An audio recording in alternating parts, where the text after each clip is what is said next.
Hello hello, সবাই একটু জানাবেন সাউন্ড ঠিক আছে কিনা। সবাই একটু প্লিজ জানাবেন সাউন্ড ঠিক আছে কিনা।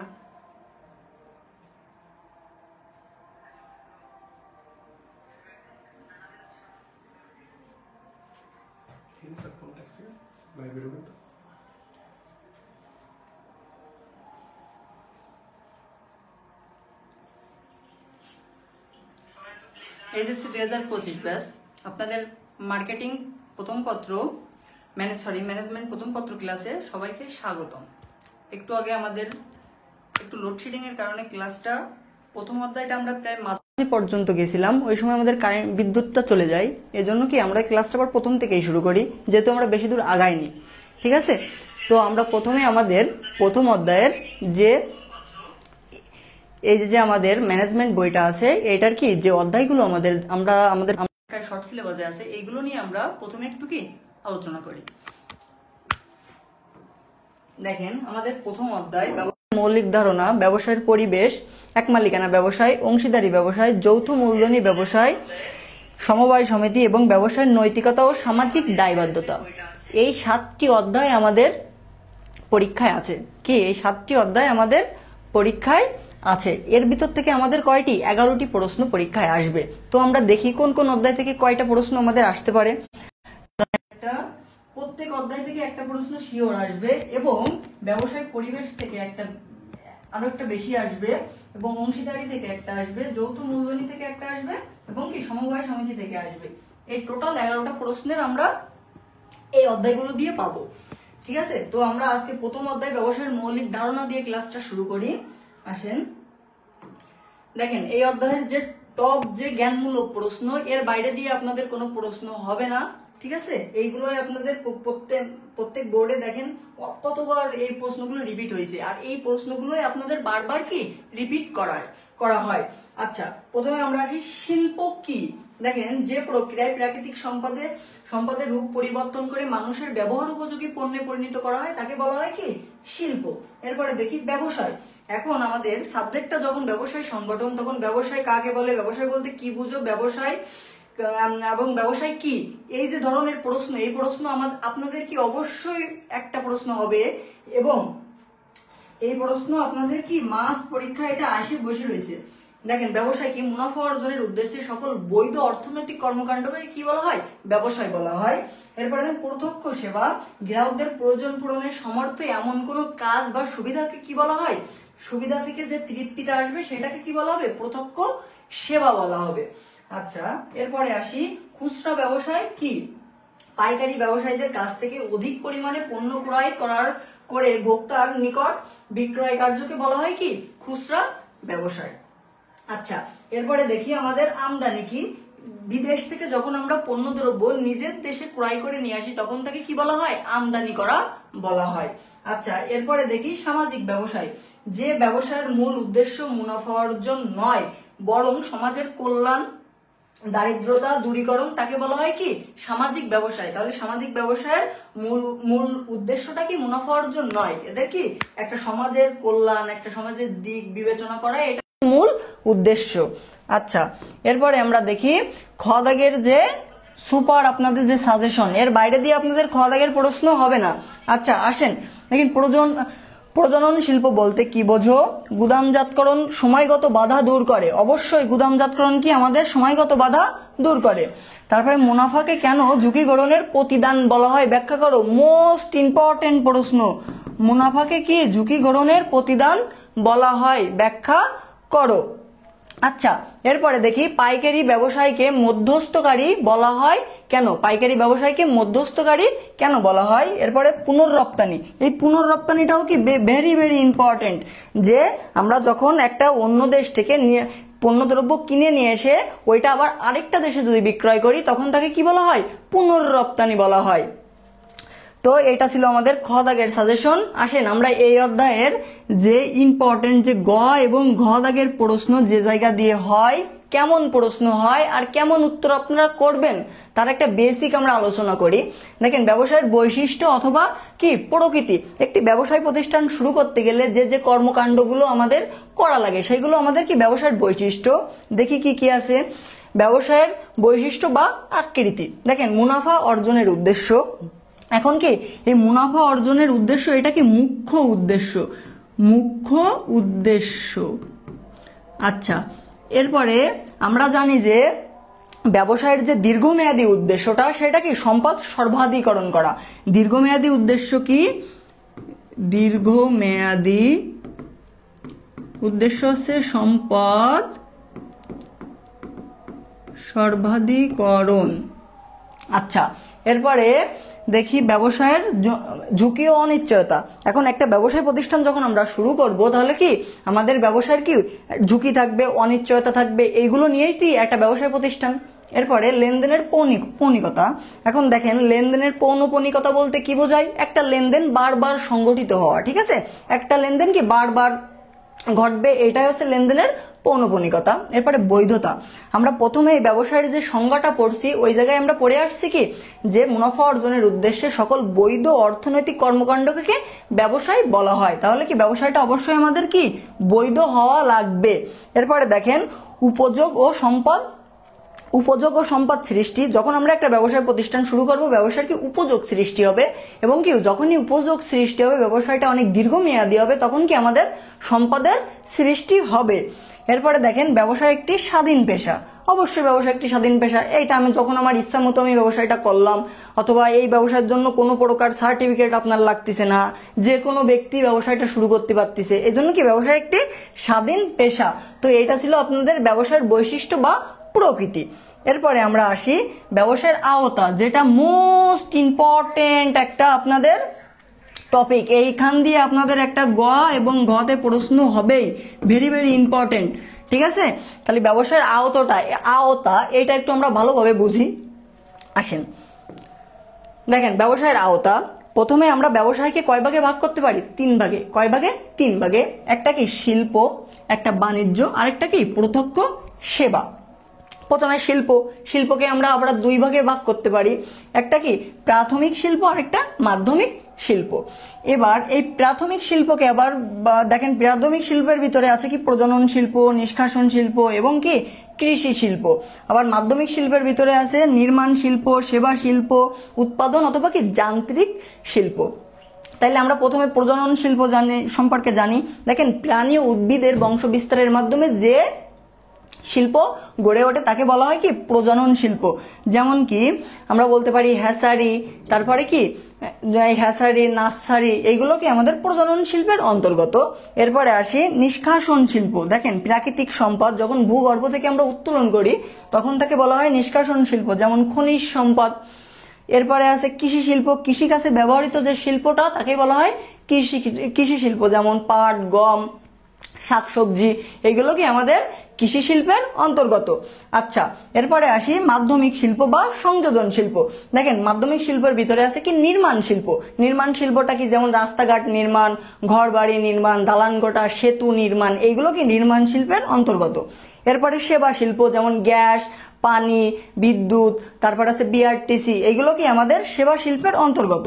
এরপরে উৎপাদনের কাজে নিয়োজিত যেগুলো থাকবে সেগুলো কি আমাদের উৎপাদন অথবা যান্ত্রিক শিল্প। আচ্ছা, এরপরে আমরা আসি বাণিজ্যে। তাইলে আমাদের যদি শিল্প দিয়ে যদি কোনো প্রশ্ন আসে যে প্রজনন শিল্প অথবা নিষ্কাশন শিল্প অথবা কি কৃষি শিল্প, এই সংক্রান্ত শিল্প দিয়ে যদি একটা উদ্দীপক দিয়ে আমাদের বলে যে উদ্দীপকে কোন শিল্পের কথা বলা হয়েছে, তখন কি আমরা বলতে পারি যে প্রাথমিক শিল্প। যদি মাধ্যমিক শিল্প হয় তাহলে মাধ্যমিক শিল্প। তো আপনাদের এমন ধরনের একটি গ এবং ঘ দাগের প্রশ্ন আপনারা এই যে আগামী যে পরীক্ষাটা দেবেন ম্যানেজমেন্ট প্রথম পত্র, এই একটা প্রশ্ন এসে বসে রয়েছে আপনাদের প্রশ্নপত্রে। এরপরে আসি বাণিজ্যে। দেখেন বাণিজ্যকে আবার কয় ভাগে ভাগ করা যায়? 2 ভাগে। একটা কি ট্রেড অথবা বিনিময়, আর একটা কি বিনিময় সংক্রান্ত কার্যাবলী। আচ্ছা, ট্রেড আর বিনিময়টা কি? দেখেন পণ্যদ্রব্য আদান প্রদান করার মাধ্যমে যেটা সৃষ্টি হবে সেটা হচ্ছে কি ট্রেড। এখন এই ট্রেড আর বিনিময়কে আবার 2 ভাগে ভাগ করা হয়, একটা অভ্যন্তরীণ আরেকটা কি বৈদেশিক। অভ্যন্তরীণটা কি নিজের দেশের ভিতরে যেগুলো হবে সেগুলোকে অভ্যন্তরীণ, আর যেটা নিজের দেশ ব্যতীত কি বাইরের দেশে হবে সেটাকে কি বলা হয়? বৈদেশিক। আচ্ছা, এরপরে দেখেন এই অভ্যন্তরীণকে আবার কয় ভাগে ভাগ করা হয়? দেখেন 2 ভাগে। একটা কি পাইকারি আর একটা খুচরা, একটা পাইকারি ব্যবসায়ী আর একটা খুচরা ব্যবসায়ী। এরপরে আছে বৈদেশিক। আচ্ছা, বৈদেশিকের ভিতরে কি আছে? আমদানি, আমরা বাইরের দেশ থেকে কি আমদানি করি। এরপরে আছে রপ্তানি। এখন আমরা রপ্তানিটা কোথায় করি? নিজের দেশে তো রপ্তানি করি না, আমরা রপ্তানিটাও কি বাইরের দেশেই করি। এরপরে দেখেন পুনর্রপ্তানি, একটা দেশ থেকে পণ্যদ্রব্য ক্রয় করে নিয়ে এসে আরেকটা দেশে বিক্রয় করাকে বলা হয় পুনর্রপ্তানি করা। এটা হচ্ছে পুনর্রপ্তানি। এই পুনর্রপ্তানি কিন্তু ভেরি ভেরি ইম্পর্টেন্ট, আমরা একটু আগেও বলছি, এটা আপনাদের খদাগের জন্য ইম্পর্টেন্ট। আচ্ছা, এরপরে দেখি বিনিময় সংক্রান্ত যে কার্যাবলীগুলো। প্রথমে দেখেন ব্যাংক, প্রথমে কি বলা আছে? ব্যাংক। ব্যাংক আমাদের বিনিময়ের কাজে কি ধরনের বাধা দূর করে? ব্যাংক আমাদের কি অর্থগত বাধা দূর করে, অর্থগত বাধা দূর করে। আচ্ছা, এরপরে দেখি বিমা। বিমা আমাদের কি গত বাধা দূর করে? ঝুঁকিগত বাধা দূর করে। আচ্ছা, এরপরে দেখি পরিবহন। পরিবহন আমাদের কি গত বাধা দূর করে? পরিবহন আমাদের কি স্থানগত বাধা দূর করে। আচ্ছা, এরপরে আছে কি বাজারজাতকরণ। বাজারজাতকরণ, যখন আমরা একটা পণ্য বাজারজাতকরণ করব তখন কি আমরা সেই বাজারটা কেমন এটা আমরা গবেষণা করি, তাই তো? তাহলে এটা আমাদের কি জ্ঞানগত। আচ্ছা, তাহলে এইটা ছিল। আর আছে আমাদের কি প্রত্যক্ষ সেবা। দেখেন, এরপরে আসি আমরা কি প্রত্যক্ষ সেবা। আমরা একটু আগেই পড়ে আসছি যে যে সেবাটা মাধ্যমে আমাদের মনে তৃপ্তি পাবো সেটাই কি আমাদের প্রত্যক্ষ সেবা। ঠিক আছে, তাহলে এইটা ছিল আপনাদের ব্যবসায়ের আওতা। এই জায়গা দিয়ে আপনারা 100% একটা গ এবং ঘ দাগের প্রশ্ন পাবেন। তো এই ছিল আমাদের গ এবং ঘ দাগের সাজেশন। এরপরে আমরা যাই এই অধ্যায়ের যে টপ এমসিকিউ আছে সেইগুলোতে। দেখেন, মুনাফা ব্যবসায়ের মুখ্য উদ্দেশ্য কোনটি? একটু আগে আমরা বলে আসছি ব্যবসায়ের মুখ্য উদ্দেশ্য কি? মুনাফা অর্জন। ব্যবসায়ের মুখ্য উদ্দেশ্য কি? মুনাফা অর্জন। মুনাফা অর্জন। আচ্ছা, এরপরে দেখি শিল্প কি সৃষ্টি করে? অবশ্যই শিল্প আমাদের কি সৃষ্টি করে? শিল্প আমাদের উপযোগ সৃষ্টি করে। আচ্ছা, শিল্প আমাদের উপযোগ সৃষ্টি করে। শিল্প আমাদের কি উপযোগ সৃষ্টি করে? শিল্প আমাদের রূপগত উপযোগ সৃষ্টি করে। রূপগত উপযোগ সৃষ্টি করে। আচ্ছা, এরপরেরটা দেখি প্রমিতকরণ হলো পণ্যের কি? পণ্যের মান। পণ্যের মান নির্ধারণ করা হচ্ছে কি? প্রমিতকরণ। পণ্যের মান নির্ধারণ করা হচ্ছে কি? প্রমিতকরণ। আচ্ছা, এরপরে দেখি নিচের কোনটি ব্যবসায়ের কাজ নয়? একটি ব্যবসায়ের কাজ নয় কোনটি? আচ্ছা, সেটা আগে দেখি। প্রথমে বলা আছে ব্যাংকিং। ব্যাংকিং এটা কি? অবশ্যই ব্যবসায়ের কাজ। একটা ব্যবসায়ের কাজ কি? ব্যাংকিং। এরপরে গুদামজাতকরণও ব্যবসায়ের কাজ। তারপরে অর্থ সংস্থান, এটাও কি ব্যবসায়ের কাজ। কিন্তু এই যে সম্পত্তি জামানত, এটা ব্যবসায়ের কাজ নয়। তাহলে আমাদের সঠিক উত্তর কি? সম্পত্তি জামানত। আচ্ছা, এরপরে আসি প্রজনন শিল্পের অন্তর্গত হলো। প্রজনন শিল্পের অন্তর্গত হলো। দেখেন, প্রজনন শিল্পটা আমরা কি বলছিলাম? একটি উদ্ভিদ ও প্রাণীর সমন্বয়ে যে পরিবেশটা, যে শিল্পটা গড়ে উঠবে সেটাকে বলা হবে কি? প্রজনন শিল্প। তাইলে এখানে বলা আছে মাছ, তারপরে হাঁস মুরগির খামার, দুটোই কি আমাদের প্রজনন শিল্পের অন্তর্গত। তাহলে কি কাঠ সংগ্রহ, এটা কি আমাদের প্রাকৃতিক সম্পদের অন্তর্ভুক্ত। এই জন্য এটা আমাদের আসবে না। তো আমাদের প্রথম উত্তরটা কি হবে? সঠিক উত্তর 1 ও 2। 1 ও 2। আচ্ছা, এরপরে আমরা দ্বিতীয় অধ্যায়তে আসি। দেখেন, দ্বিতীয় অধ্যায়ের যে টপ জ্ঞানমূলক প্রশ্নগুলো সেইগুলো আপনাদের সামনে নিয়ে আসছি। যে ব্যবসায়ী পরিবেশ কি? এখন দ্বিতীয় অধ্যায়ের নাম কি? ব্যবসায়ী পরিবেশ। এখন ব্যবসায়ী পরিবেশ নিয়ে প্রশ্ন হবে না এমন তো হইতে পারে না। ব্যবসায়ী পরিবেশ নিয়ে একটা প্রশ্ন আসবেই। ঠিক আছে, যে ব্যবসায়ী পরিবেশ বলতে কি বোঝো, অথবা ব্যবসায়ী পরিবেশ কি, ক অথবা খ দাগে এসে বসে রয়েছে এই প্রশ্নটা। ঠিক আছে। আচ্ছা, দেখেন, যে পারিপার্শ্বিকতার অবস্থার মধ্য দিয়ে কোনো দেশের ব্যবসায় প্রতিষ্ঠান গঠিত ও পরিচালিত হয় তাকে বলা হয় কি? ব্যবসায় পরিবেশ। এরপরে সাংস্কৃতিক পরিবেশ। কোন একটি দেশের জনসংখ্যা, শিক্ষা ব্যবস্থা, ঐতিহ্য ইত্যাদির সমন্বয়ে যে পরিবেশটা গড়ে উঠবে তাকে কি বলা হবে? সাংস্কৃতিক পরিবেশ।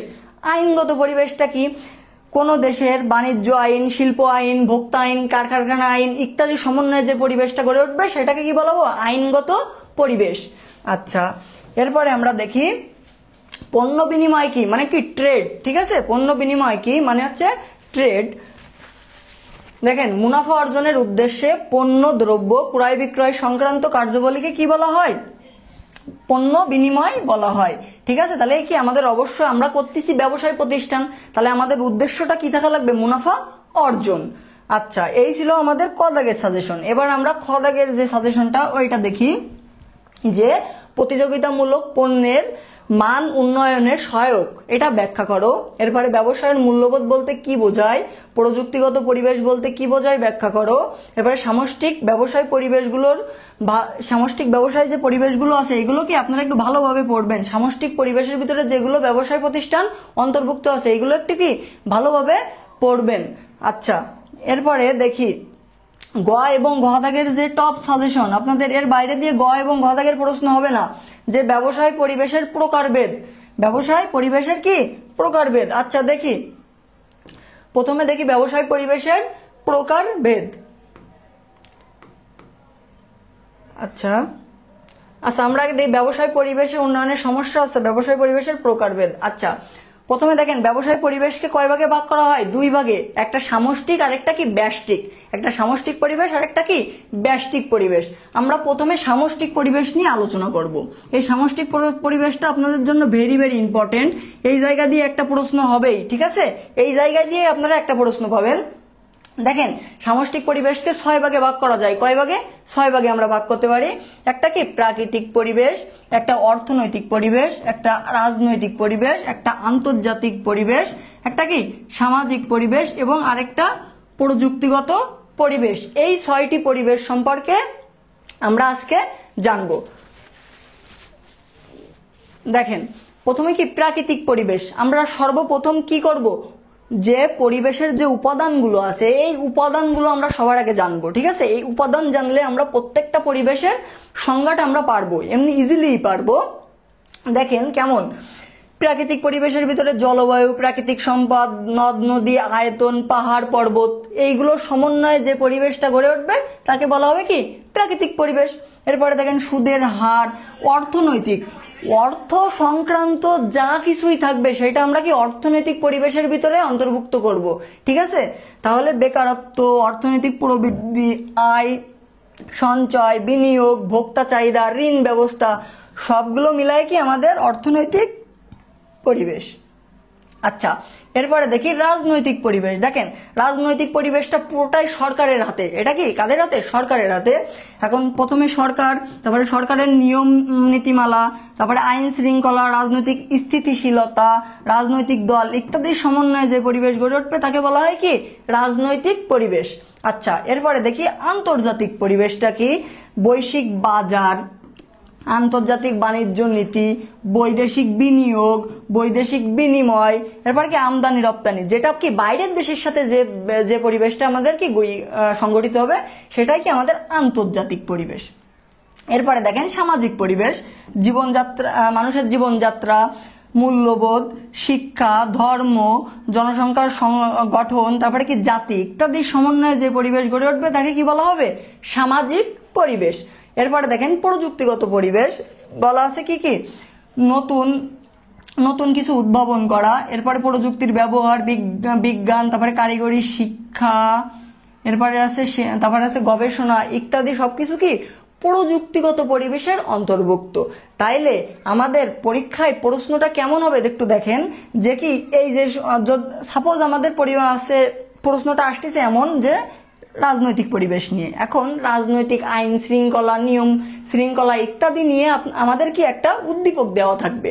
এখন এই উদ্দীপকটা দেখে আমরা বুঝবো যে এটা কোন পরিবেশের কথা বলতেছে, এটা প্রাকৃতিক পরিবেশ, সামাজিক পরিবেশ, অর্থনৈতিক পরিবেশ নাকি রাজনৈতিক পরিবেশ। ঠিক আছে, তো এমন একটা প্রশ্ন এখান দিয়ে আপনারা পাবেন। এরপরে এটা আমাদের ছিল সামষ্টিক ব্যবসায়ের পরিবেশ। এবার আমরা আলোচনা করব কি ব্যষ্টিক ব্যবসায়ের পরিবেশ। দেখেন এটা আমাদের কি ব্যষ্টিক ব্যবসায়ের পরিবেশ, যে সকল উপাদানগুলো ব্যবসায় প্রতিষ্ঠানকে সরাসরিভাবে প্রভাবিত করে তাকে কি বলা হয় ব্যষ্টিক পরিবেশ। তাহলে ব্যষ্টিক পরিবেশ কি করবে সরাসরিভাবে প্রভাবিত করবে। ঠিক আছে, সেটাকে বলা হয় ব্যষ্টিক পরিবেশ। ব্যষ্টিক পরিবেশকে আমরা দুই ভাগে ভাগ করতে পারি। দুই ভাগে, একটা অভ্যন্তরীণ আর একটা কি বাহ্যিক। এই যে একটা অভ্যন্তরীণ আর একটা কি বাহ্যিক। আচ্ছা, প্রথমে অভ্যন্তরীণটা দেখি। আমরা যখন হিসাব বিজ্ঞানের একটা আমরা যখন অঙ্ক করছি তখন আমরা জানছি যে কি একটি ব্যবসায় প্রতিষ্ঠানের মালিক ব্যবস্থাপক এরা দুইজন কি অভ্যন্তরীণ, এবং এই ছাড়া বাদ বাকি যারা আছে সব কি আমাদের বাহ্যিক। তাহলে আমাদের অভ্যন্তরীণের ভিতরে থাকবে কি মালিক, ব্যবস্থাপক, পরিচালনা পরিষদ, যারা অভ্যন্তরীণ কাজের সাথে যুক্ত এরাই হচ্ছে কি আমাদের অভ্যন্তরীণ। আর আছে কি বাহ্যিক। দেখেন বাহ্যিক, তাহলে এই মালিক ব্যবস্থাপক বাদে যারাই থাকবে তারাই কি আমাদের বাহ্যিক। তাহলে প্রতিযোগী, ক্রেতা, ভোক্তা, কারিগরি সংস্থা এবং সরবরাহকারী এগুলো কি আমাদের বাহ্যিক ব্যষ্টিক পরিবেশের অন্তর্ভুক্ত। আচ্ছা, এই ছিল আমাদের গ এবং ঘ দাগের এই অধ্যায়ের যে সাজেশনটা। এর বাইরে দিয়ে আপনারা প্রশ্ন পাবেন না। আচ্ছা, এই অধ্যায়ের যে টপ এমসিকিউ গুলো আমরা একবার আলোচনা করি। নিচের কোন পক্ষ ব্যবসায়ের উপর পরোক্ষ প্রভাব বিস্তার করে? ঠিক আছে, কোন পক্ষ পরোক্ষভাবে, ঠিক আছে, মানে সরাসরি প্রভাব বিস্তার করবে? কারা করবে? অবশ্যই অভ্যন্তরীণ যারা থাকবে, একটু আগেই পড়ে আসছে। এর ভিতরে অভ্যন্তরীণকে মালিক ও ব্যবস্থাপক। তাহলে এই জায়গায় মালিক আছে, সঠিক উত্তর মালিক। আচ্ছা, এরপরে দেখেন বাংলাদেশের পলিটেকনিক কলেজগুলো কোন পরিবেশের উপাদান? আচ্ছা, পলিটেকনিক পরিবেশ এটা কি আমাদের, এটা তো আমাদের শিক্ষা ব্যবস্থাপনার ভিতরে আসে। তাহলে শিক্ষা যখন আসবে তখন কি আমরা কোনটা জানি? এটা আমাদের সামাজিক পরিবেশ। কিন্তু এই জায়গায় বলা আছে কি পলিটেকনিক যে কলেজগুলো আচ্ছা, পলিটেকনিক যে কলেজগুলো এগুলো হয় কারিগরি শিক্ষার মাধ্যমে। ঠিক আছে, তাহলে কারিগরি শিক্ষা কিসের ভিতরে? আমরা পড়ে আসছি একটু আগে যে এটা কি প্রযুক্তিগত, কিসের ভিতরে? প্রযুক্তিগত পরিবেশের ভিতরে আসে।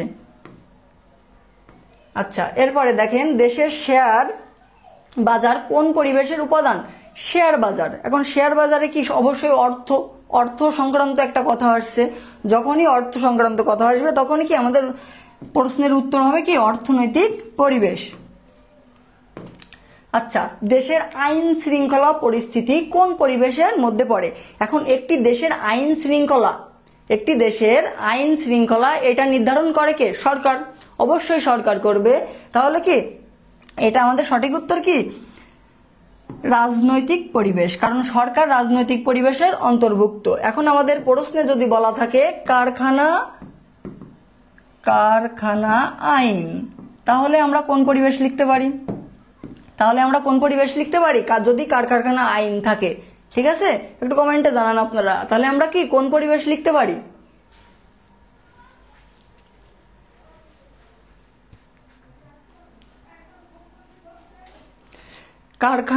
কারখানা আইন এটা আমরা কোন পরিবেশ লিখতে পারি? এটা সঠিক উত্তর কি হবে?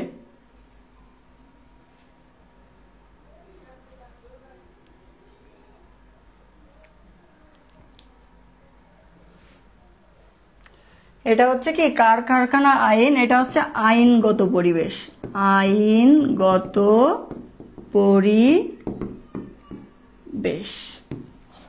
আচ্ছা, এরপরে আমরা দেখি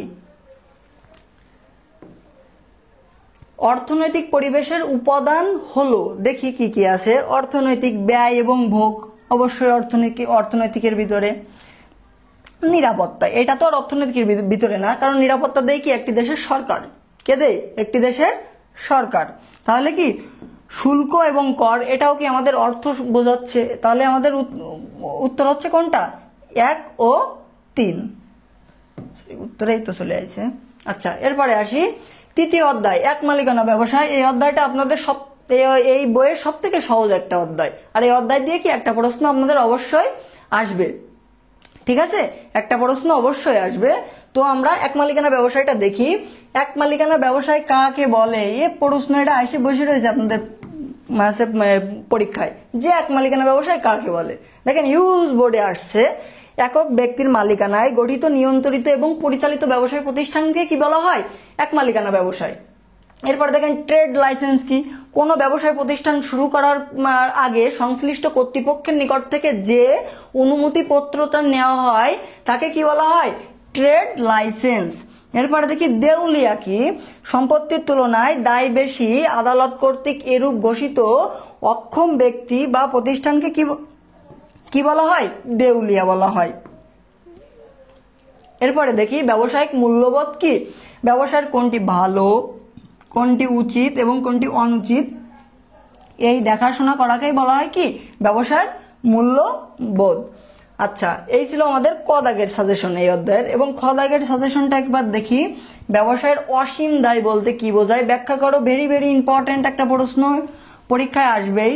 এরপরে এক মালিকানা ব্যবসায় কেন জনপ্রিয়, এটাও ভেরি ভেরি ইম্পর্টেন্ট। তারপরে দেখেন এক মালিকানা ব্যবসায় সহজেই বিলুপ্ত হয়, ব্যাখ্যা করো।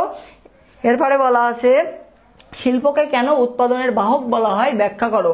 এরপরে এক মালিকানা ব্যবসায়ের পৃথক কোনো সত্তা নাই, ব্যাখ্যা করো। আপনাদের যারা বন্ধু বান্ধব আছে তাদেরকে একটু কি মেনশন করে দেন, ঠিক আছে? কারণ এই ক্লাসটা যারা মিস করতেছেন তারা কি একদম পুরোপুরি মিস করতেছেন, ঠিক আছে? এর বাইরে দিয়ে কিন্তু আপনাদের পরীক্ষায় প্রশ্ন হবে না, হবে না, হবে না। তার প্রমাণ আপনারা মার্কেটিং প্রথম পত্রে পাইছেন, ঠিক আছে?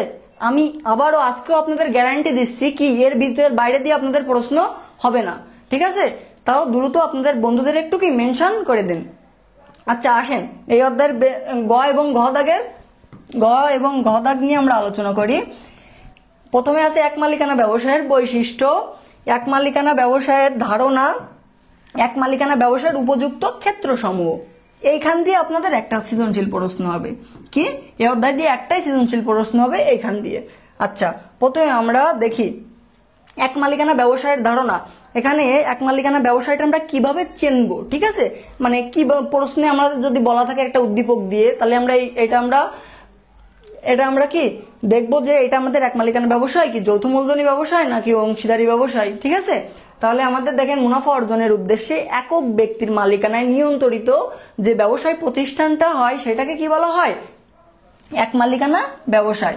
আচ্ছা, এক মালিকানা ব্যবসায়ের যে বৈশিষ্ট্য, এই বৈশিষ্ট্য দ্বারা আমরা এক মালিকানা ব্যবসায় চিনতে পারি, ঠিক আছে? এক মালিকানা ব্যবসায় যে আমরা যে বৈশিষ্ট্য দ্বারা চিনতে পারি।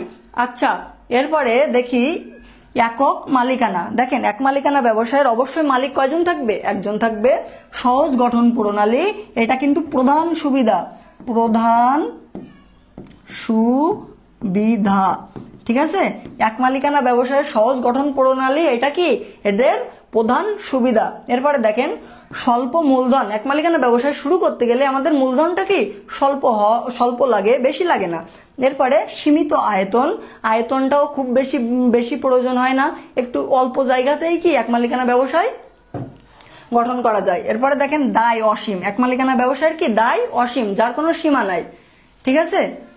স্যার দ্বিতীয় পত্রের ক্লাস আগে দিলে ভালো হয়, ইনশাল্লাহ দেওয়ার চেষ্টা করব, ঠিক আছে? আচ্ছা, এরপরে দেখেন একক ঝুঁকি। এক মালিকানা ব্যবসায়ের যে মালিক থাকবে তার ঝুঁকি একাই বহন করা লাগে। এরপরে লাভ লোকসান, যেহেতু এক মালিকানা ব্যবসায়ের মালিক একজন, লাভ হলেও সে নেবে এবং লোকসান হলেও কি সেই নেবে। এরপরে একক নিয়ন্ত্রণ কি সে একজনই করবে। এরপরে হচ্ছে নিবন্ধনের প্রয়োজন হয় না। এক মালিকানা ব্যবসায়ের কোনো নিবন্ধনের প্রয়োজন হয় না। একজন সুস্থ মস্তিষ্কের ব্যক্তি একটা অল্প পুঁজি নিয়ে এই ব্যবসায়টা শুরু করতেই পারে। এরপরে অনিশ্চিত স্থায়িত্বকাল। এক মালিকানা ব্যবসার কোনো স্থায়িত্বকাল নাই। আপনার যতদিন ইচ্ছা, আপনি যতক্ষণ ইচ্ছা এবং আপনি যত বছর পারেন এই ব্যবসায়টা আপনি পরিচালনা করতে পারবেন, ঠিক আছে? এই ছিল এক মালিকানা ব্যবসায়ের বৈশিষ্ট্য।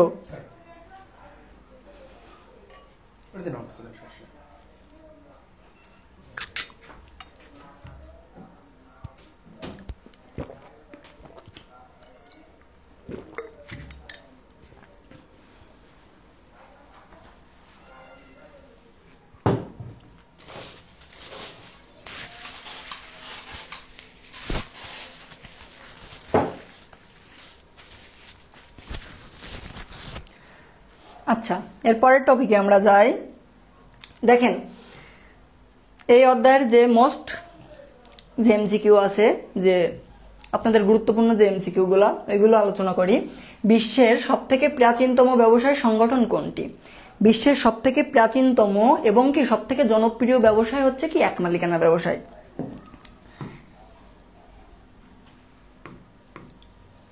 আচ্ছা, এক মালিকানা ব্যবসায় গঠন করতে নিচের কোনটির প্রয়োজন হয়? Trade licence. একটা ট্রেড লাইসেন্স দ্বারা এক মালিকানা ব্যবসায় কি পরিচালন করা যায়। কোন ব্যবসায়ের ক্ষেত্রে ঝুঁকি বন্টনের সুযোগ নাই। ঠিক আছে, আমরা ঝুঁকি বন্টন মানে কি আরেকজনের ঘাড়ে ঝুঁকিটা চাপাই দিই। তা আমরা কি এক মালিকানা ব্যবসায় কি এই ঝুঁকিটা আরেকজনের ঘাড়ে চাপাই দিতে পারি? কখনোই পারবো না। কারণ কি ওই প্রতিষ্ঠানের ওই ব্যবসায় প্রতিষ্ঠানের মালিকই কি একজন, সেহেতু কি সঠিক উত্তর এক মালিকানা ব্যবসায়। এরপরে আসি, কোন ব্যবসায়ের ক্ষেত্রে দ্রুত সিদ্ধান্ত নেওয়া যায়? এক মালিকানা ব্যবসায়। এক মালিকানা ব্যবসায় কি আমি তো নিজেই হচ্ছে কি ব্যবসায়ের সিদ্ধান্ত নিব, এই জন্য এক মালিকানা ব্যবসায়।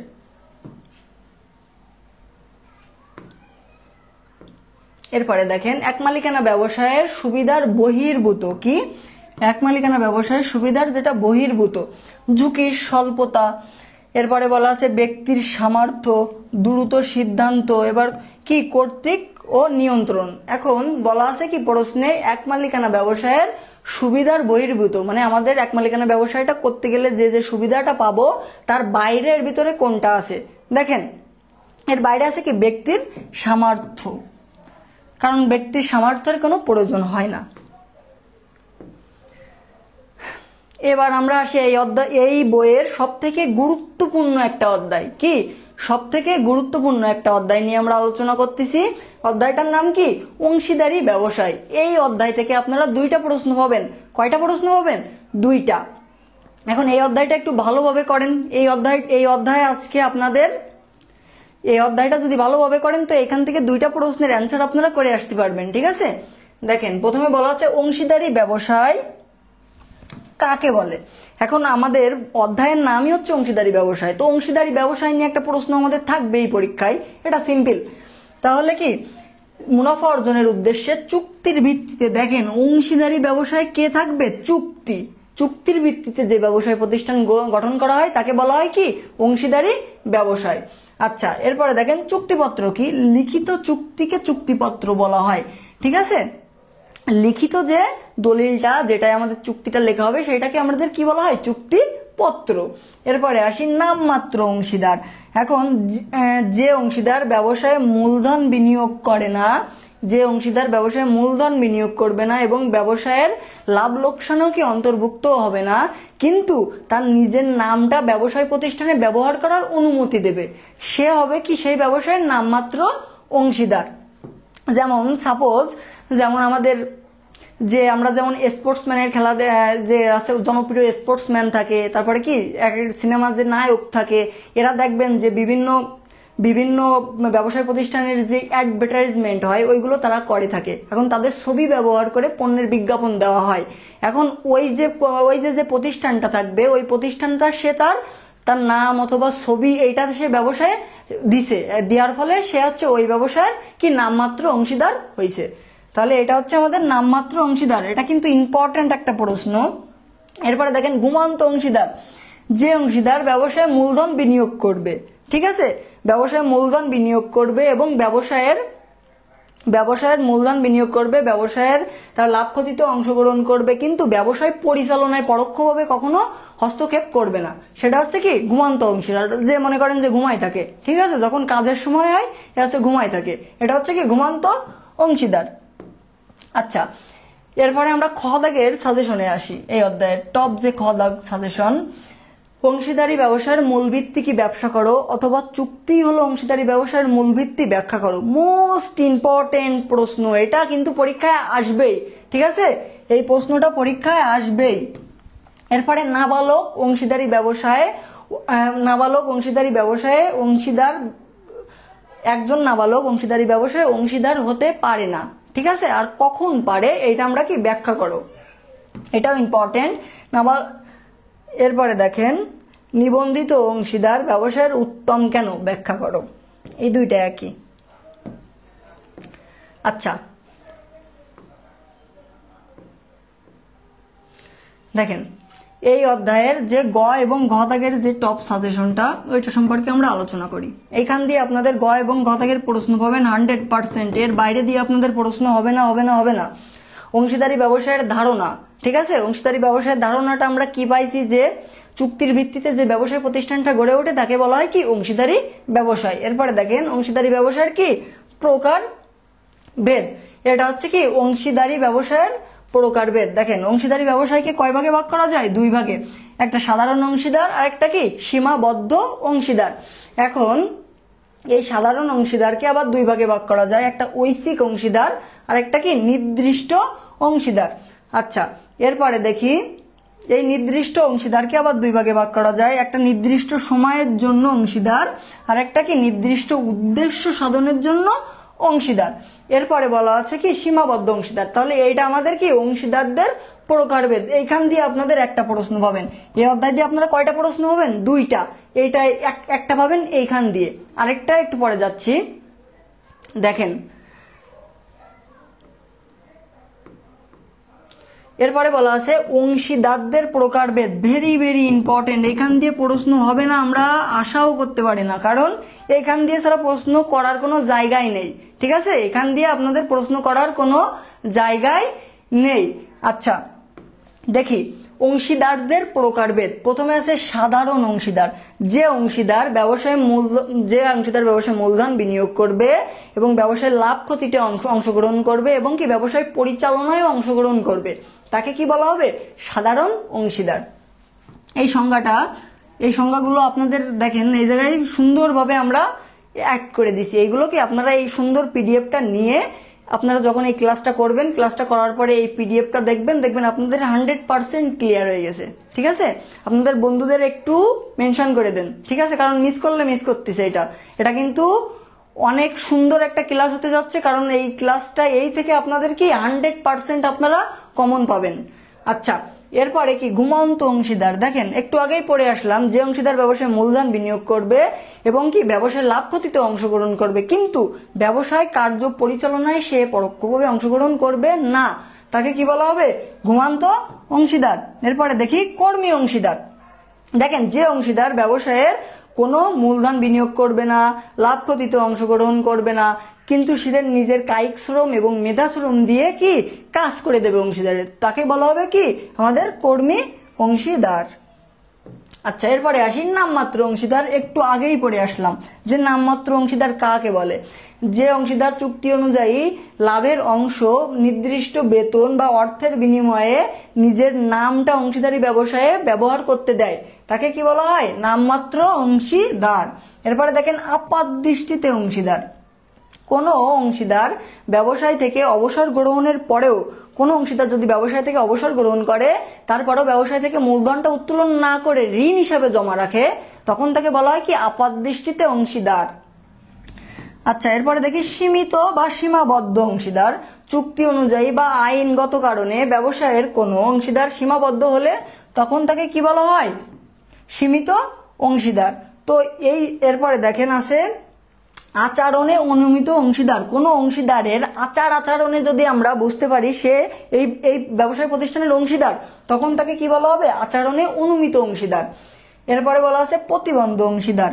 দেখেন যদি কোনো ব্যবসায়ের অংশীদারগণ কোনো ব্যক্তিকে ব্যবসায়ের অংশীদার হিসাবে স্বীকৃতি দেয় অথবা পরিচয় দেয়। আমার একটা ব্যবসায় প্রতিষ্ঠান আছে, এখন আমি আমার ব্যবসায় প্রতিষ্ঠানের অংশীদাররা মিলে বাইরের একটা ব্যক্তিকে কি এই ব্যবসার অংশীদার হিসাবে গ্রহণ করলাম, তখন তাকে বলা হবে কি প্রতিবন্ধ অংশীদার। তো এই ছিল আপনাদের অংশীদারি ব্যবসায়ের প্রকারভেদ। এর প্রত্যেকটা এই যে 8টা অংশীদার, এই 8টা অংশীদারের কিন্তু আপনারা এই যে সংজ্ঞাগুলো মুখস্থ করবেন, কারণ কি এই সংজ্ঞা দিয়ে আপনাদের ক দাগ হবে এবং কি এইখান দিয়ে আপনাদের গ এবং ঘ দাগের প্রশ্ন হবে।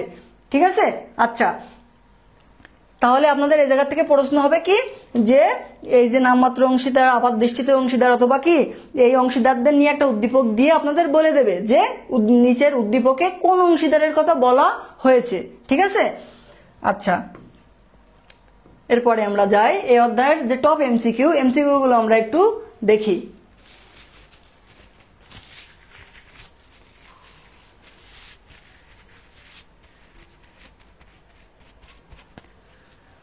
দেখেন সাধারণ অংশীদারি ব্যবসায়ে সর্বনিম্ন সদস্য সংখ্যা কতজন? একজন সাধারণ অংশীদারি ব্যবসায় সেই অংশীদারের সদস্য সংখ্যা কতজন? 2 জন সর্বনিম্ন। এরপরে দেখেন ঝুঁকি বন্টন কোন ব্যবসায়ের বৈশিষ্ট্য? এখন অংশীদারি ব্যবসায়ের কি জনসংখ্যা সর্বনিম্ন 2 জন, তাহলে কি একের অধিক হচ্ছে, তাহলে কি ঝুঁকিটাও কি সবার মাঝখানে কি হবে, বন্টন হয়ে যাচ্ছে।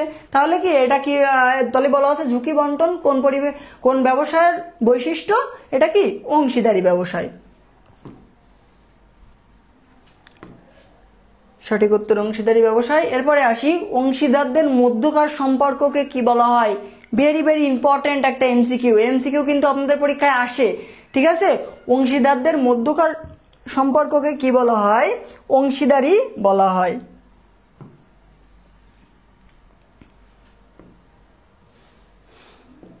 এরপরে দেখি, অংশীদার ব্যবসায়ের বিলোপ সাধন হয় কতভাবে হয়। আমরা জানি অংশীদারদের বিলোপ সাধন হয় কতভাবে, 5 ভাবে। সকলে একমত হয়ে, তারপরে হচ্ছে বিশেষ কোনো কারণে, তারপরে হচ্ছে কি আদালত কর্তৃক, এগুলো হচ্ছে কি অংশীদারি ব্যবসায়ের বিলোপ সাধন 5 ভাগে। এরপরে দেখেন, যে অংশীদার হতে পারে না, ঠিক আছে। এখন যে অংশীদার হতে পারে না, দেখি কে পারে না। দেউলিয়া ব্যক্তি, একজন দেউলিয়া ব্যক্তি কখনোই অংশীদার হতে পারে না।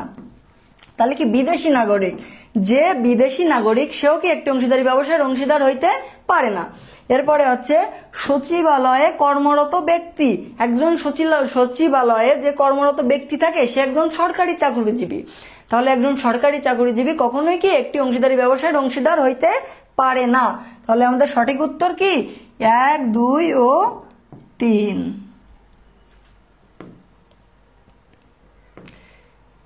আচ্ছা, এরপরে আসি এই অধ্যায়ের আরো একটি গুরুত্বপূর্ণ অধ্যায়, ঠিক আছে, আরো একটি গুরুত্বপূর্ণ অধ্যায়, যৌথ মূলধনী ব্যবসায়। দেখেন, স্মারকলিপি কি, যে দলিলে কোম্পানির নাম, ঠিকানা, উদ্দেশ্য, মূলধনের পরিমাণ, সদস্যদের দায় ইত্যাদি উল্লেখ করা থাকে তাকে কি বলা হয়, স্মারকলিপি বলা হয়। তাহলে এরপর দেখবেন শেয়ার কি, কোম্পানির ক্ষুদ্র ক্ষুদ্র অংশকে কি বলা হয়, শেয়ার বলা হয়। এরপরে বিধিবদ্ধ কোম্পানি কি, দেশের আইন সংঘ ও সংসদ এবং প্রেসিডেন্টের বিশেষ অধ্যাদেশ বলে গর্বিত নিয়ন্ত্রিত কোম্পানিকে কি বলা হয়, বিধিবদ্ধ কোম্পানি বলা হয়। এরপরে দেখি ঋণপত্র কি, যে দলিলের মাধ্যমে পাবলিক লিমিটেড কোম্পানি জনসাধারণের কাছ থেকে ঋণ গ্রহণ করে তাকে কি বলা হয়, ঋণপত্র। ইম্পর্টেন্ট একটা প্রশ্ন। বোনাস শেয়ার কি, এই প্রশ্নটা পরীক্ষায় আসবে যে বোনাস শেয়ার কি, শেয়ার হোল্ডারদের মধ্যে নগদে লভ্যাংশ আমরা গ্রহণ না করে যদি শেয়ার গ্রহণ করি তখন তাকে কি বলা হবে, বোনাস শেয়ার। আচ্ছা, এরপরে এই অধ্যায়ের খ দাগের যে টপ সাজেশন, সঙ্গ স্মারক বলতে কি বোঝায়, তারপরে বলা আছে কোম্পানির কৃত্রিম ব্যক্তি সত্তা বলতে কি বোঝায়, বিলম্বিত শেয়ার বলতে কি বোঝায়, আউটসোর্সিং বেকার সমস্যার সমাধানের সহায়ক ব্যাখ্যা করো। এরপরে কোম্পানি গঠনের বিবরণপত্র কেন তৈরি করা হয়। এই হচ্ছে আপনাদের খ দাগের সাজেশন। আচ্ছা, এরপরে আমরা এই অধ্যায়ের যে গ এবং ঘ দাগের যে সুপার সাজেশন, এইখান দিয়ে আপনাদের 2টা প্রশ্ন আসবে, একটা পাবলিক লিমিটেড এবং প্রাইভেট লিমিটেড কোম্পানি দিয়ে একটা পাবেন এবং কি শেয়ারের শ্রেণী বিভাগ দিয়ে একটা প্রশ্ন পাবেন, ঠিক আছে। তো আমরা প্রথমে পাবলিক লিমিটেড কোম্পানি এবং প্রাইভেট লিমিটেড কোম্পানি সম্পর্কে জানি। দেখেন, প্রথমে আমরা পাবলিক লিমিটেড কোম্পানিটা দেখি। সর্বনিম্ন সদস্য সংখ্যা থাকবে কতজন, 7 জন। সর্বনিম্ন সদস্য সংখ্যা কতজন থাকবে, 7 জন।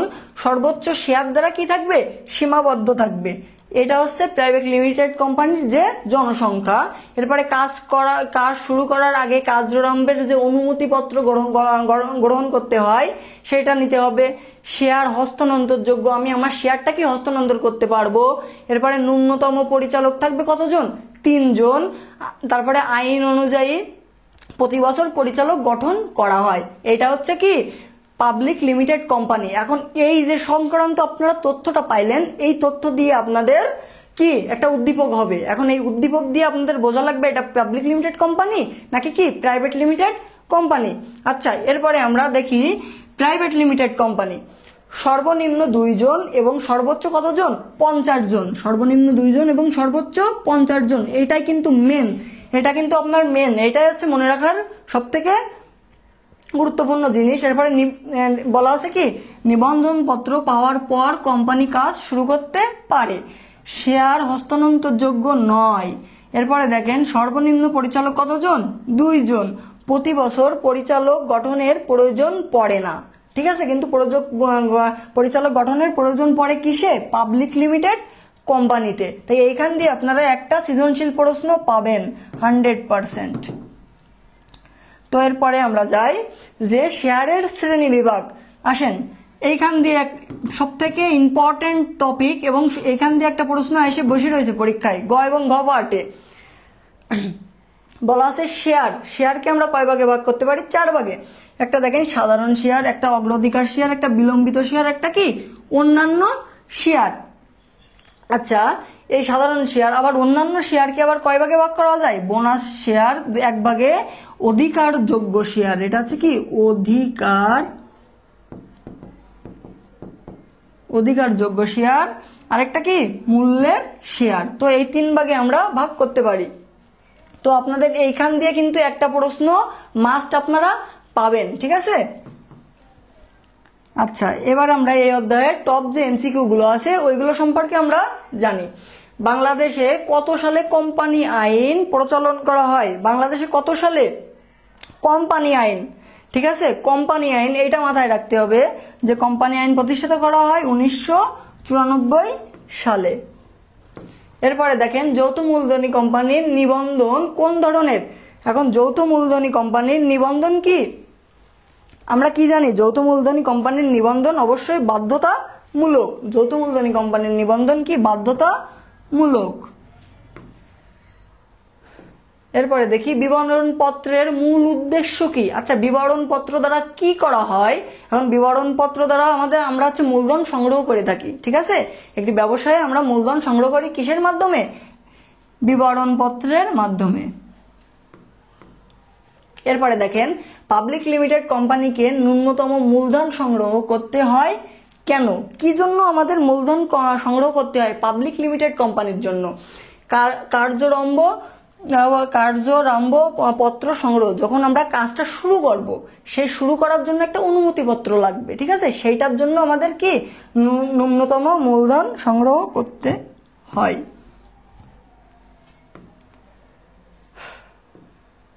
এরপরে দেখেন পাবলিক লিমিটেড কোম্পানির সর্বনিম্ন সদস্য সংখ্যা কতজন? 7 জন।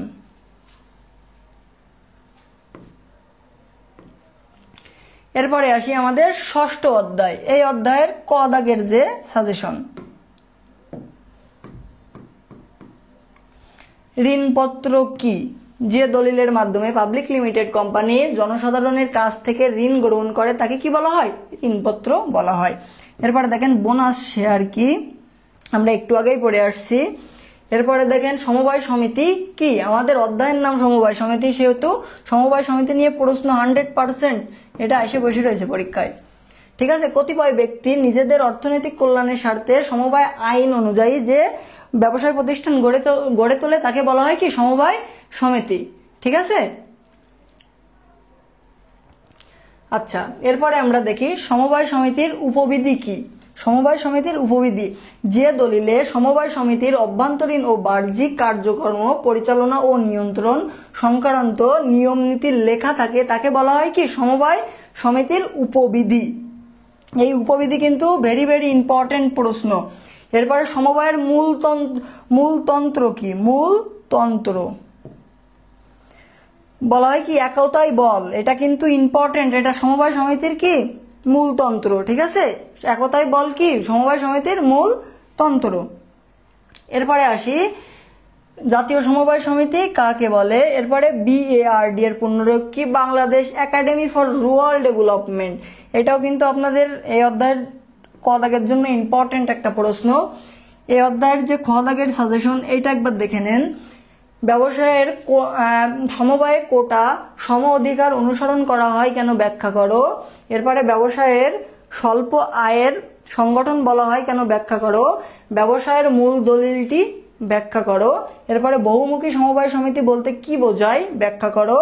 একতাই বল ব্যবসায়ের প্রধান মূলনীতি, ভেরি ভেরি ইম্পর্টেন্ট প্রশ্ন। এরপরে দেখেন সমবায় সমিতিতে মুনাফা কিভাবে বন্টিত করা হয় ব্যাখ্যা করো। ঠিক আছে, এই হচ্ছে আপনাদের এই অধ্যায়ের খ দাগের সাজেশন। এর বাইরে দিয়ে আপনাদের খ দাগে প্রশ্ন হবেও না। ঠিক আছে, এর ভিতর থেকে আপনারা প্রশ্ন পাবেন।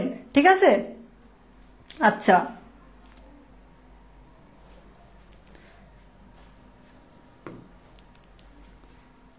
স্যার বিলম্বিত শেয়ারটা বোঝান। আচ্ছা, বিলম্বিত শেয়ারটা কি?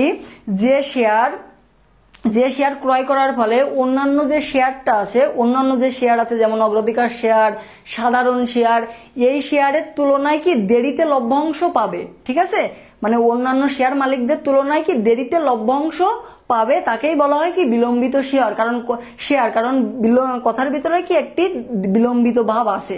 ঠিক আছে, এই জন্যই এটা হচ্ছে কি একটু দেরিতে হবে। এরপরে দেখেন গ এবং ঘ দাগের সাজেশন। সমবায় সমিতির বৈশিষ্ট্য, সমবায় সমিতির প্রকার ভেদ। স্যার ক্লাসটা পেয়ে অনেক উপকৃত হলাম, থ্যাংক ইউ। আচ্ছা, আমরা দেখি সমবায় সমিতির বৈশিষ্ট্য। দেখেন সমবায় সমিতির বৈশিষ্ট্য কি কি আছে। প্রথমে বলা আছে কি গঠন প্রকৃতি। আচ্ছা, এই সমবায় সমিতি কিভাবে গঠন করা হয় ভালোভাবে বোঝেন, এটা কিন্তু অনেক ইম্পর্টেন্ট একটা আপনাদের টপিক, যে সমবায় সমিতির গঠন প্রকৃতি। একটি গোষ্ঠী অথবা একটি জাতি মিলে যে ব্যবসায় প্রতিষ্ঠানটা গড়ে তোলে তাকে বলা হয় সমবায় সমিতি। ঠিক আছে, তাহলে এর উদ্দেশ্য কি হবে? সমবায় সমিতির উদ্দেশ্য কি? আর্থিক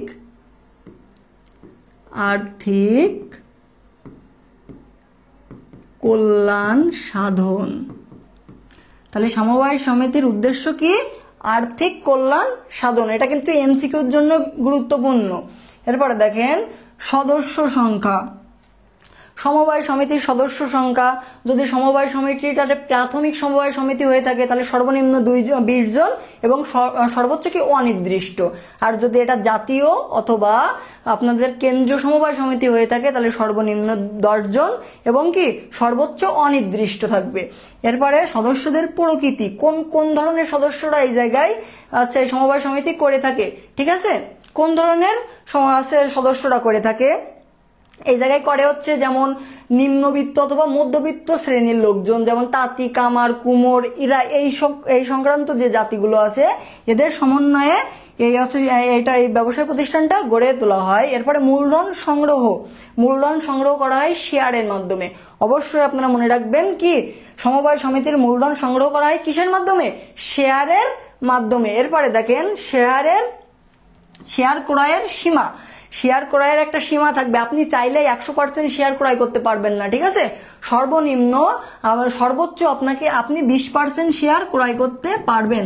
কত পার্সেন্ট? এটা কিন্তু গুরুত্বপূর্ণ একটা এমসিকিউ, যে শেয়ার ক্রয়ের সীমা একটি সমবায় সমিতির যে কত পার্সেন্ট শেয়ার ক্রয় করতে পারে, সর্বোচ্চ কত পার্সেন্ট? 20%। এরপরে দেখেন মুনাফা বন্টন। এখন একটি সমবায় সমিতির মুনাফাটা কি আমরা পুরো যে লাভটা হয় পুরোটাই কি আমরা বন্টন করতে পারি না। তাহলে আমাদের শেয়ার হোল্ডারদের মধ্যে এই মুনাফাটা কিভাবে আমরা বন্টন করি? দেখেন আমাদের উন্নয়ন তহবিল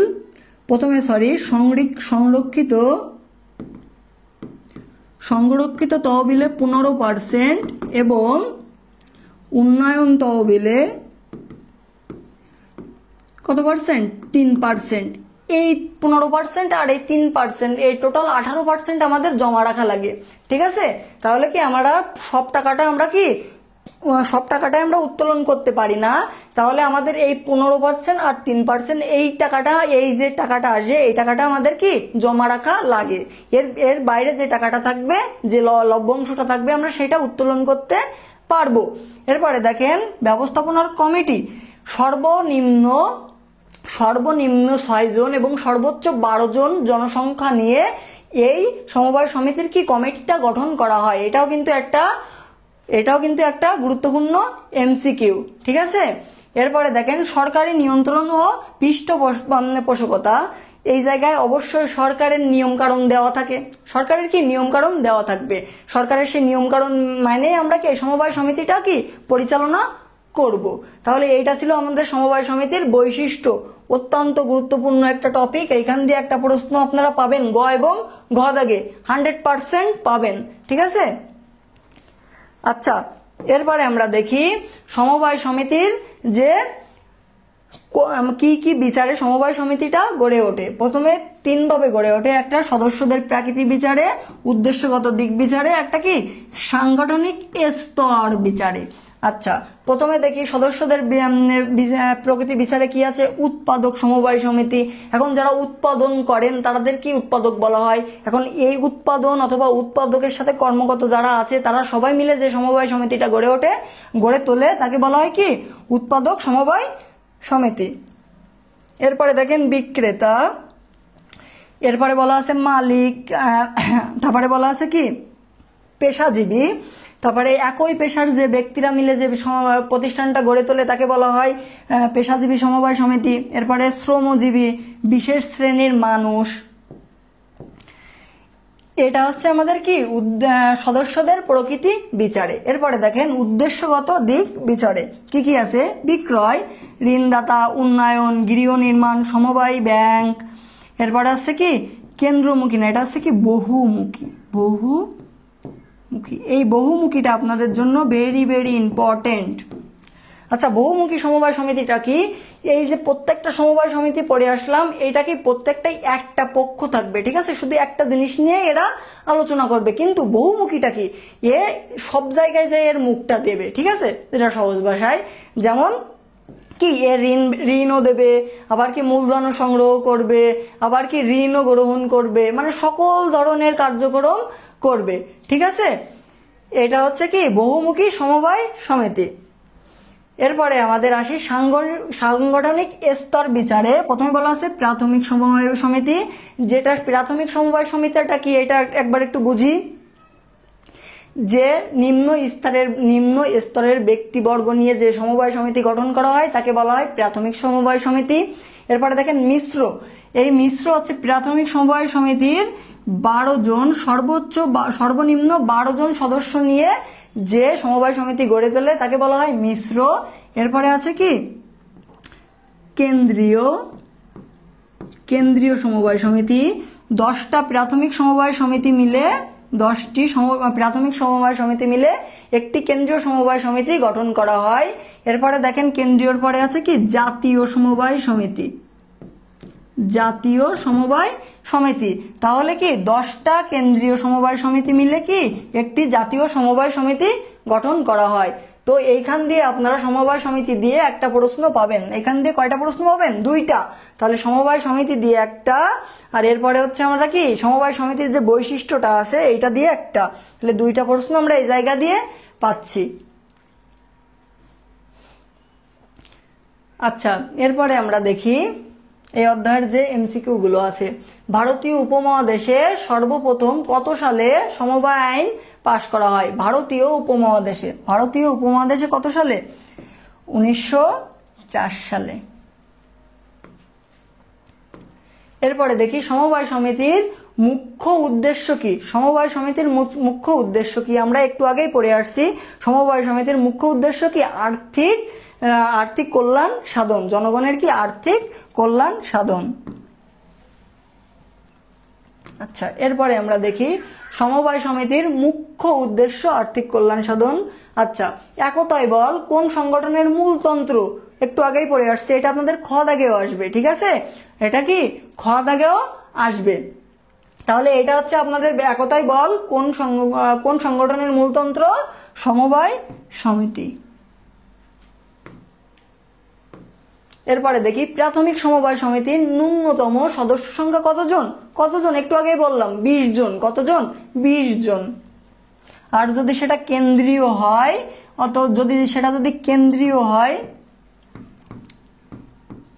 কেন্দ্রীয় অথবা কি জাতীয়, কেন্দ্রীয় অথবা যদি জাতীয় হয় তাহলে কতজন হবে? 10 জন, ঠিক আছে। আর প্রাথমিক সমবায় সমিতি কতজন? 20 জন। এরপরে দেখি একচেটিয়া ব্যবসায় রোধ করা যায় ব্যবসায়ের মাধ্যমে। কোন ব্যবসায়ের মাধ্যমে? সমবায় সমিতির মাধ্যমে।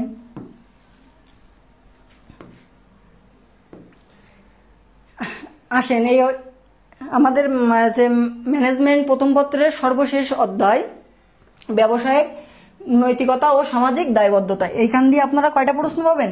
একটা প্রশ্ন পাবেন। ঠিক আছে, তো প্রথমে দেখি ক দাগগুলো, যে মূল্যবোধ কি। মূল্যবোধ কি, এই প্রশ্নটা পরীক্ষায় আসবে। ঠিক আছে, ভেরি ভেরি ইম্পর্টেন্ট। মূল্যবোধ কি পরীক্ষায় এসে বসে রয়েছে। অথবা ব্যবসায় নৈতিকতা কি, এই দুইটার ভিতরে যে কোনো একটা প্রশ্ন আপনারা পরীক্ষায় পাইছেন। এরপরে দেখেন পরিবেশ দূষণ কি। এরপরে আছে কি পরিবেশ সংরক্ষণ কি। এই যে বলা আছে শব্দ, বায়ু, পানি, মাটি ইত্যাদি দূষণ থেকে পরিবেশ সুরক্ষাকেই বলা হয় কি পরিবেশ সংরক্ষণ। ঠিক আছে, এরপরে দেখেন বণিক সমিতি কি, কোনো নির্দিষ্ট অঞ্চলের এলাকার যে দেশের ব্যবসায়ী শিল্পপতিগণ নিজেদের স্বার্থ রক্ষা ও ব্যবসায়িক উন্নয়নের জন্য একত্রিত হয়ে যে সংগঠন প্রতিষ্ঠাতা করে তাকে বলা হয় কি বণিক সমিতি। ঠিক আছে,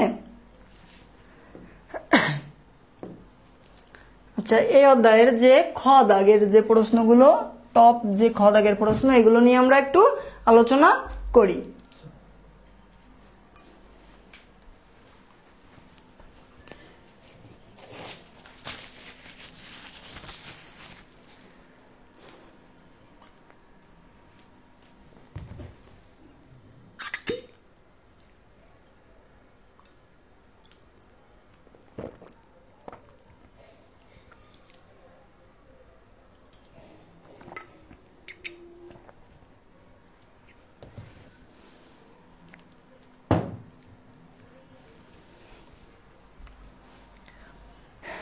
দেখেন খ দাগে কি কি বলা আছে, CSR কি ব্যাখ্যা করো।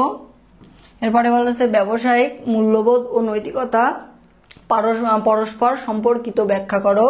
এরপরে ব্যবসায়িক কারণে পরিবেশ কিভাবে দূষিত হয় ব্যাখ্যা করো। বাংলাদেশের সামাজিক দায়বদ্ধতা প্রয়োজন কেন ব্যাখ্যা করো। এরপরে পলিথিনের ব্যবহার পরিবেশকে কিভাবে ক্ষতিগ্রস্ত করে ব্যাখ্যা করো। কপিরাইট কেন প্রয়োজন, ভেরি ভেরি ইম্পর্টেন্ট, কপিরাইট কেন প্রয়োজন ব্যাখ্যা করো। আচ্ছা, এরপরে আমরা এই অধ্যায়ের যে গ এবং ঘ দাগের যে সাজেশন, এইটা সম্পর্কে আমরা জানি।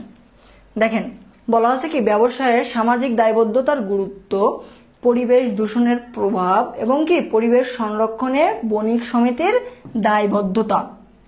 এইখান দিয়ে আপনারা একটা সৃজনশীল প্রশ্ন পাবেন। ঠিক আছে, এর বাইরে দিয়ে আপনাদের প্রশ্ন হবে না, এর ভিতর দিয়ে আপনারা কি প্রশ্নগুলো পেয়ে যাবেন। ঠিক আছে, আচ্ছা, এরপরে আমরা দেখি ব্যবসায়ের সামাজিক দায়বদ্ধতার যে গুরুত্বগুলো। আচ্ছা, আগে আমরা গুরুত্ব নিয়ে আলোচনা করি। দেখেন সামাজিক বিপর্যয় রোধ, এটা একটি ব্যবসায়ের সামাজিক দায়বদ্ধতার প্রথম হচ্ছে যে গুরুত্বটা। এরপরে সহযোগিতার উন্নয়ন, ব্যবসায়ের সুনাম প্রতিষ্ঠা করা, এগুলো কি আমাদের সামাজিক দায়বদ্ধতার ভিতরে পড়ে। এরপরে দেখেন পরিবেশ দূষণের প্রভাব, বলা আছে কি শব্দ দূষণের প্রভাব, পানি দূষণ ও তার প্রভাব, বায়ু দূষণ ও তার কি প্রভাব, এটা হচ্ছে কি মাটি দূষণ ও তার প্রভাব। এইগুলো কি আমাদের ব্যবসায়িক সামাজিক দায়বদ্ধতার গুরুত্ব এবং পরিবেশ দূষণের প্রভাব। ঠিক আছে, এইখান দিয়ে আপনারা একটা প্রশ্ন পাবেন। ঠিক আছে, এই অধ্যায়টা আপনাদের অনেক সহজ একটা অধ্যায়, এই অধ্যায় থেকে একটা প্রশ্ন আসবে, ইজিলি এই প্রশ্নটার উত্তর আপনারা দিতে পারবেন। ঠিক আছে, পরিবেশ দূষণ নিয়ে এই অধ্যায়টা আমার কাছে অনেক কঠিন লাগে। এই অধ্যায়টা কঠিন লাগার মতো কিছুই নেই, এই অধ্যায়তে কিছুই নেই কঠিন লাগার মতো। কারণ কি এই অধ্যায়টা সামাজিক দায়বদ্ধতা, মানে আমি সমাজের জন্য কি করতেছি, সমাজ আমার জন্য কি করতেছে, এইটা নিয়ে আমার হচ্ছে যে পরিবেশ দূষণগুলো আছে, বায়ু দূষণ, মাটি দূষণ, এইগুলোই হচ্ছে কি আমাদের এই অধ্যায় নিয়ে এই অধ্যায়ের টপিকগুলো। ঠিক আছে, তো মন দিয়ে একবার করেন। দেখেন স্যারের নাম কি, আমার নাম হচ্ছে চন্দন মল্লিক, থ্যাংক ইউ। এরপরে আমরা আসি এই অধ্যায়ের টপ যে MCQ গুলো, এগুলো নিয়ে আমরা আলোচনা করি। নীতিবোধ মূলত কিসের উপর প্রতিষ্ঠিত? নীতিবোধ। ঠিক আছে, নীতিবোধ, যখন আমরা নীতি কথা বলি তখন কি অবশ্যই সত্য এবং ন্যায়, এই দুইটা নিয়ে আমরা কি করি। PDF কবে দিবেন স্যার ক্লাসের? আজকে পেয়ে যাবেন। ঠিক আছে, PDF আপনারা আজকেই পেয়ে যাবেন। টেনশন করার কোনো কারণ নেই, পিডিএফ আজকে পেয়ে যাবেন। আচ্ছা, এরপরে আমরা দেখি তাহলে কি নীতিবোধ মূলত কিসের উপর প্রতিষ্ঠিত? সত্য ও ন্যায়ের উপর।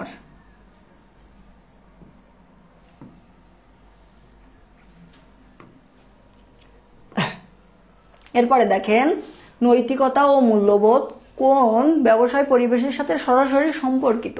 ঠিক আছে, নৈতিকতা ও মূল্যবোধ, নৈতিকতা, মূল্যবোধ, শিক্ষা, শান্তি, তারপরে হচ্ছে এইগুলো কি আমাদের সব সামাজিক পরিবেশ। কি পরিবেশ? সামাজিক পরিবেশ। কারণ আমাদের যদি অর্থনৈতিক হতো তাহলে কি অর্থ সংক্রান্ত কিছু বলা থাকতো, যদি রাজনৈতিক হতো সরকার, নিয়ম কানুন এই সংক্রান্ত কিছু বলা থাকতো, যদি আইনগত বলা থাকতো তাহলে এরকম বলা থাকতো কারখানা আইন, শিল্প আইন। ঠিক আছে, এই সংক্রান্ত বলা থাকতো, কিন্তু এ জায়গায় বলা আছে কি নৈতিকতা ও মূল্যবোধ, সেহেতু এটা সামাজিক পরিবেশের অন্তর্ভুক্ত। আচ্ছা, এরপরে দেখি ব্যবসায়ের সামাজিক দায়িত্ব পালনের মাধ্যমে কি অর্জিত হয়। ঠিক আছে, একটি ব্যবসায়ের যদি সামাজিক দায়িত্বগুলো আমি পালন করি, সবার সাথে ভালো ব্যবহার করে থাকি, তাহলে কি আমাদের ব্যবসায়ের সুনাম বৃদ্ধি পাবে। কি বৃদ্ধি পাবে? সুনাম। এরপরে দেখি পরিবেশ দূষণের আওতাভুক্ত। পরিবেশ দূষণের আওতাভুক্ত কি কি দেখি? বায়ু দূষণ অবশ্যই পরিবেশ দূষণের আওতাভুক্ত। ওজোন ও স্তর হ্রাস, এটাও পরিবেশ দূষণের কি অন্তর্ভুক্ত। কারণ কি দেশে যে ওজোনটা আছে ওইটা কি হ্রাস পাচ্ছে। এরপরে দেখেন গ্রিন হাউস ইফেক্ট, এটা তো পরিবেশের দূষণের আওতাভুক্তর প্রধানই কারণ। ঠিক আছে, তাহলে আমাদের সঠিক উত্তর কোনটা? সবগুলো। এরপরে আসি পণ্যের মূল্য স্থিতিশীল রাখার মাধ্যমে কার প্রতি সামাজিক দায়িত্ব পালন করা হয়। পণ্য মূল্য স্থিতিশীল রাখার জন্য কার প্রতি সামাজিক দায়িত্ব পালন করা হয়। ঠিক আছে,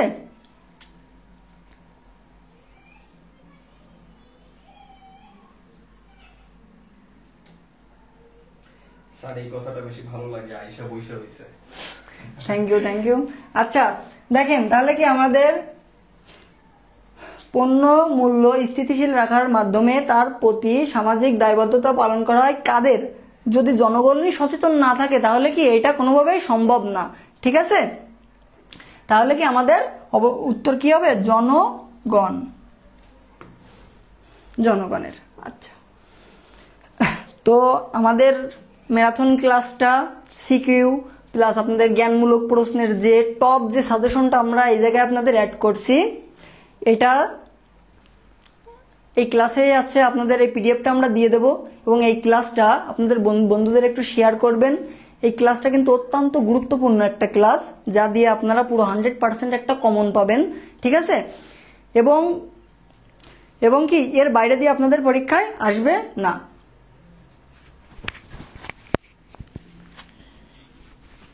আসসালামু আলাইকুম। এইচএসসি 25 ব্যাচ কি ক্লাসগুলো কেমন লাগছে? একটা কথা মনে প্রাণে বিলিভ করি, সেটা হচ্ছে all your hard work will always pace of.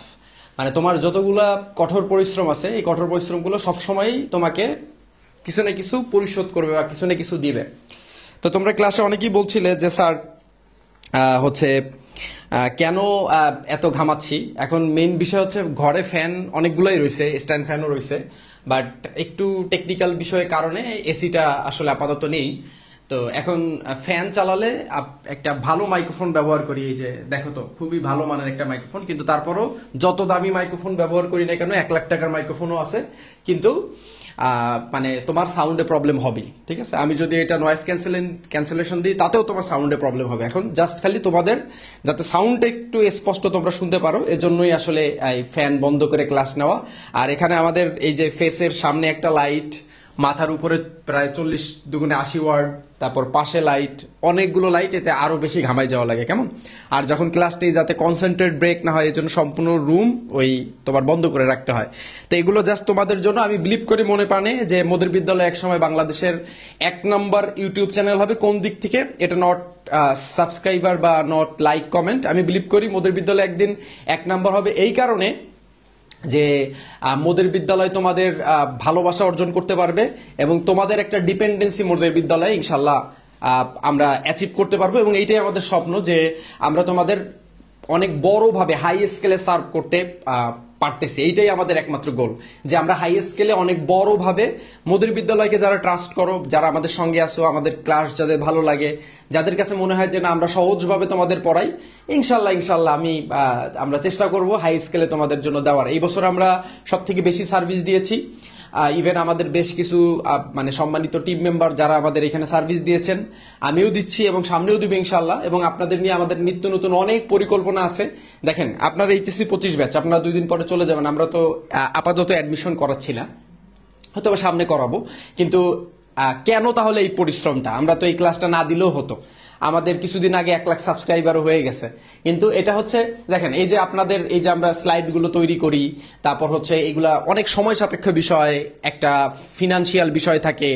তারপর হচ্ছে আমাদের কিন্তু ফেসবুকে অনেকে আপনারা অনেকে আছেন আমাদের ক্লাস ফলো করেন, অনেকেই আছেন, বাট কেউ কিন্তু ফলো দেন না। আমরা বলিও না কখনো, বিকজ ফলোয়ার ডাজেন্ট ম্যাটার, ঠিক আছে? কারণ সব থেকে বড় বিষয়টা হচ্ছে আপনাদের কতটা হেল্প করতে পারতেছি এবং কতটা বড় পরিসরে হেল্প করতে পারতেছি। এবারই কিন্তু মোদের বিদ্যালয়ে সব থেকে বেশি সাবজেক্ট ব্যাকআপ দেওয়া হয়েছে আমাদের তরফ থেকে। আমরা সব থেকে বেস্ট সাপোর্টটা দেবার চেষ্টা করছি, এবং সামনে আমরা মানুষ ছোট হতে পারি, বাট আমাদের পরিকল্পনা, ইচ্ছা, আপনাদের দেবার মন মানসিকতায় আমরা মনে হয় অনেক অনেক অনেক অনেক আগাই আছি।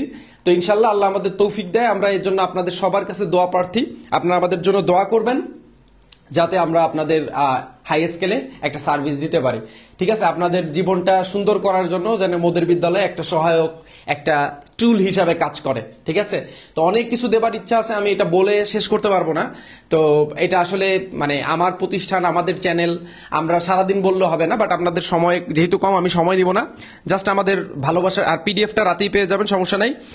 তবে আমাদের প্রতিষ্ঠানে শুধুমাত্র আমি যে একা পরিশ্রম করি তা না, আমাদের প্রত্যেকটা স্যারই পরিশ্রম করেন, এবং সামনে যারা আমাদের এখানে যুক্ত হবেন প্রত্যেকেই পরিশ্রম করবেন, এবং সবার একটাই গোল আপনাদের লাইফটাকে বেটার হইতে একটু হেল্প করা, বেটার হইতে কিছু হেল্প করা, ঠিক আছে? আমরা চাইলেও সবকিছু করতে পারবো না, আমাদের অনেক সীমাবদ্ধতা আছে, সামনেও থাকবে।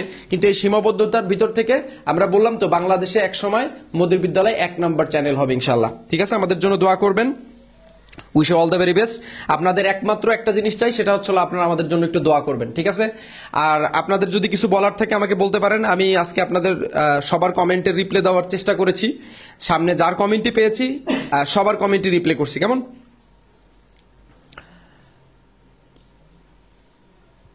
ঠিক আছে, ওকে, ঠিক আছে। Wish all the very best.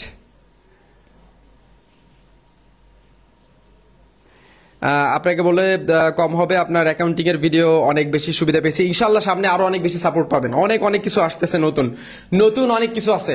আপনারা মনে করছেন কি আপনাদের এইচএসসি 25-এর পরে আপনাদের হাত ছেড়ে দিব? আমরা এত সহজে হাত ছাড়া লোক না, ওকে? আমরা যেটা ধরি, মোদের বিদ্যালয়ের বৈশিষ্ট্য হলো এটা, আমরা যেটা ধরি সেটার A to Z করে ছাড়ি। এবং আমাদের সামনে আমি শুধু এইটুকু বলি, আমাদের এতটুকু পরিকল্পনা আছে, কারো কাছে যদি 4 থেকে 5 হাজার টাকা থাকে, সে মাস্টার্স পর্যন্ত পড়াশোনা করতে পারবে মোদের বিদ্যালয়ে। আমরা সেইভাবেই মাত্র 4 থেকে 5 হাজার টাকা, যেটা একটা সেমিস্টারের ফি না, তো আমরা সেইভাবে ইনশাল্লাহ মোদের বিদ্যালয়কে সাজাচ্ছি। এবং আমাদের কোর্স ফি অলওয়েজ একটা কফির দামে থাকে। আমাদের এইচএসসি 26 ব্যাচের জন্য আমরা একটা কোর্স এনেছি, কামব্যাক কোর্স, যেই কোর্সটায় জাস্ট মাত্র 499 টাকায় এখানে সব মানে প্রিমিয়াম লেভেলের ক্লাস, এবং প্রত্যেকটা ক্লাস আমিই নিব, ঠিক আছে? তো ভালো কিছু পাবেন। এবং এইচএসসি 26 ব্যাচের জন্য বিশেষ করে আমরা বছরের শেষে একটা লাস্ট শুট কোর্স আনবো, যেখানে আমরা বললাম এবার আমাদের বাংলাদেশের সব থেকে হাইয়েস্ট লেভেলে সার্ভিস দেওয়ার ইচ্ছা আছে ইনশাল্লাহ, এন্ড আমরা পারবো, আমরা বিলিভ করি, এবং আমি মনে প্রাণে এটা বিশ্বাস করি, আমি হাইয়েস্ট লেভেলে আমরা সার্ভিস দিতে পারবো। আমাদের জন্য একটু দোয়া করবেন ইনশাল্লাহ। মিস করার কোনো কিছু নাই, কারণ হচ্ছে হলো এই যে আমরা আপনাদের সঙ্গে আছি। আপনারা সামনে বিভিন্ন ভার্সিটিতে ভর্তি হবেন ইনশাল্লাহ, সেখানে একটা সাপোর্ট পাবেন। কেউ কেউ হয়তো বা ন্যাশনাল ইউনিভার্সিটি বা প্রাইভেটে চলে যাবেন, সেখানেও আপনারা আমাদের সাপোর্ট পাবেন। ওভারঅল আমাদের অনেক পরিকল্পনা আছে, আপনাদের স্কিল ডেভেলপমেন্টের উপরে আমরা অনেক কিছু আনবার চেষ্টা করছি। আমাদের জন্য দোয়া রাখিয়েন, একটাই শুধু কথা, আগে এত কথা বলে লাভ নাই। আমাদের জন্য একটু, আমরা শুধু আপনাদের দোয়া প্রার্থী। পিডিএফ রাতে পেয়ে যাবেন ইনশাল্লাহ। আচ্ছা, আমরা রাতে বলে দিব যে দ্বিতীয় পত্র ক্লাস কবে আসবে, এমসিকিউ ম্যারাথন ক্লাসটা কবে আসবে, রাতে বলে দিব ইনশাল্লাহ। ওকে, আমি যাব, আপনাদের সময় নিব না আর। Okay, wish all the very best. আসসালামু আলাইকুম, সবাই দোয়া রাখবেন আমার জন্য। আসসালামু আলাইকুম।